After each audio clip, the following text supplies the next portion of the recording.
और खबरों में आगे बढ़ लेते हैं। इस वक्त अगली खबर का रुख करेंगे। चैत्र नवरात्र और रामनवमी के मौके पर प्रदेश के 9 जिले में धारा 144 लगाने के विरोध में बीजेपी प्रदेश अध्यक्ष सतीश पूनिया ने गहलोत सरकार पर जोरदार हमला बोला। टोंक में पत्रकारों से बातचीत करते हुए पूनिया ने तुष्टीकरण के लिए जिम्मेदार अधिकारियों को भी आड़े हाथों लिया तो राष्ट्रवाद को न सिर्फ देश बल्कि दुनिया की सर्वश्रेष्ठ विचारधारा बताया।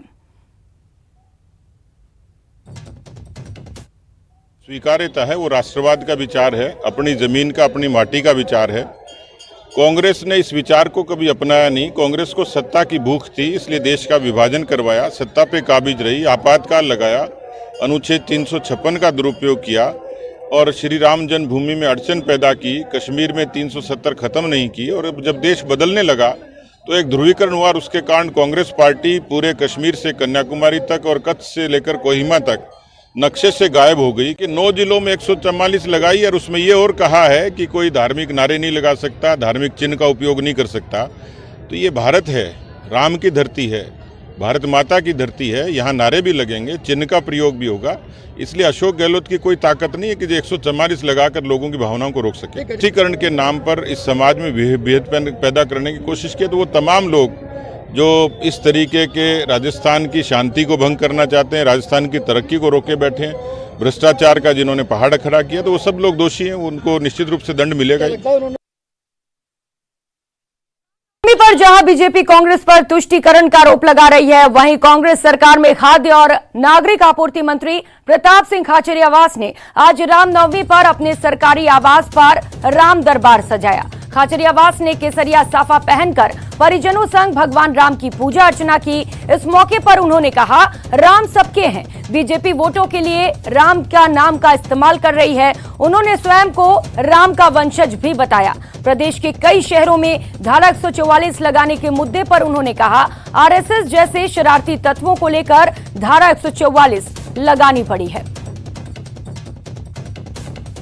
मंत्री प्रताप सिंह खाचरियावास के सरकारी आवास पर आज राम दरबार सजाया गया। परिवार संग वो पूजा अर्चना करेंगे। केसरिया साफा उन्होंने आज पहना हुआ। उनसे बात कर लेते हैं। सर, रामनवमी की सबसे पहले आपको शुभकामनाएं। आज पूजा अर्चना आप कर रहे हैं, क्या संदेश देना चाहते हैं? राम जी की पूजा तो पूरी दुनिया में हो रही है, ऐसी कोई जगह नहीं जहाँ राम जी की पूजा नहीं हो रही है।